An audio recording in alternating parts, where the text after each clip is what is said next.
വിക്രമിൻ്റെ രക്ഷയ്ക്കായി വേദ എത്തുന്നു. അങ്ങനെ പ്രിയ പ്രേക്ഷകരെ, വിക്രത്തെ ജയിലിലടയ്ക്കുന്ന ഈ സമൂഹത്തിൽ നിന്നും വേദ തൻ്റെ കുഞ്ഞിനെ രക്ഷിക്കാനായിട്ട് വേറൊരു സംസ്ഥാനത്തിലേക്ക്, വേറൊരു സ്റ്റേറ്റിലേക്ക് പോകുന്നുണ്ടെങ്കിലും അവിടെ നിന്ന് വേദയ്ക്ക് തിരികെ വരേണ്ട സാഹചര്യമുണ്ടാകുന്നത് കാണാനായിട്ട് കഴിയും.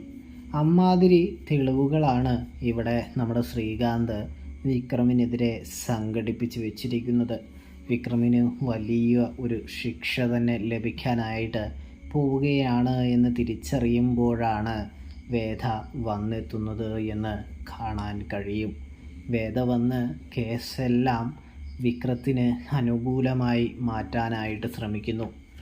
അതായത് വലിയ ശിക്ഷയിൽ നിന്നും ഒരു ചെറിയ ശിക്ഷ, അതായത് 12 വർഷം എന്നുള്ളത് ഒരു 5-6 വർഷത്തേക്ക് ഉള്ള ശിക്ഷയാക്കി കുറയ്ക്കാനായിട്ട് വേദ ശ്രമിക്കുന്നു.